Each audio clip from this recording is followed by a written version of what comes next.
Sarap. Wow. Ang atay natin na desarsa. So guys, start tayo with the liver. Already cut na yan.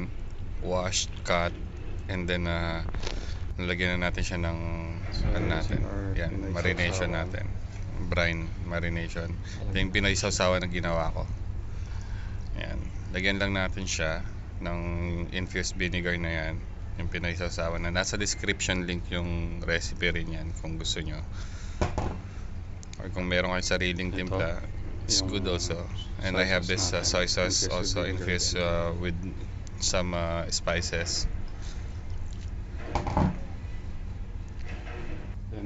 So we're gonna submerge this one, and then I'm gonna add some soy sauce and normal soy sauce, and then rest lang natin siya ng 15 to 30 minutes para ma-absorb yung marination niya, yung brine niya.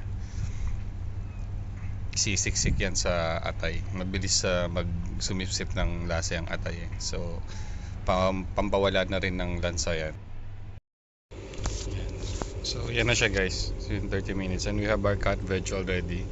We have pepper, onion, and spring onions. Yan, mag-saute na tayo.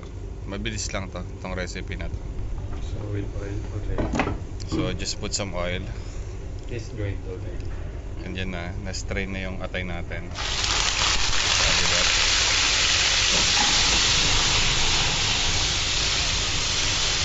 Papay natin kasi para mag-smoky flavor siya. Maganda sana kung may wok or pressurized na lutuan.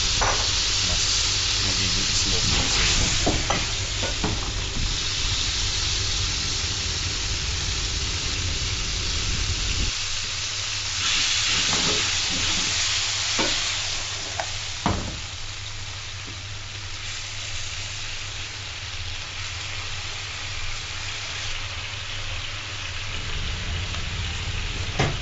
So we're gonna put some fresh ground black pepper.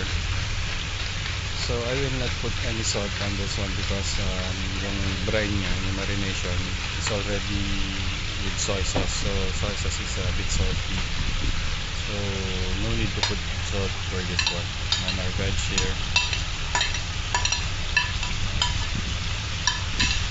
You can put the veg or glass also. Pero for me, I want to infuse the flavor of the pepper and the onion on the sauce. Kaya isama ko na siya sa pag-saute. You can also get half of it.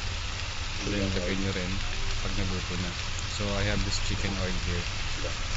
I have also the recipe on the description link. I will put it on the description link on how to make this chicken oil.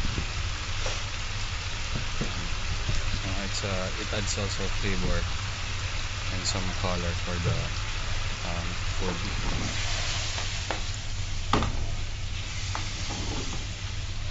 Yeah, saute lang natin siya, then later on we're gonna add up water.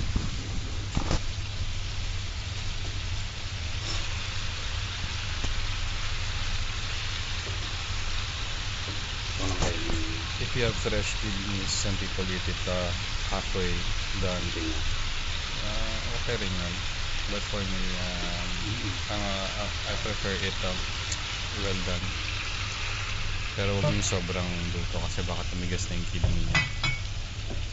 Then water. And then we're gonna put up some water and cornstarch mixture, like 1 tablespoon.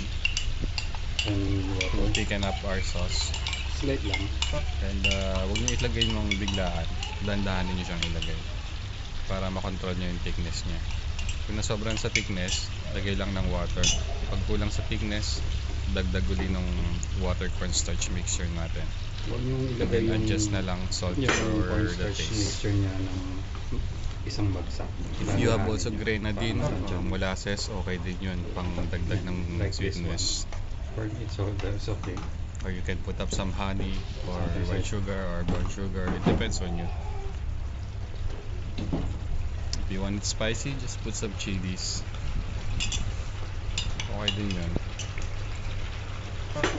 Yan, simmer lang, simmer, then hanggang maluto lang yung kidney.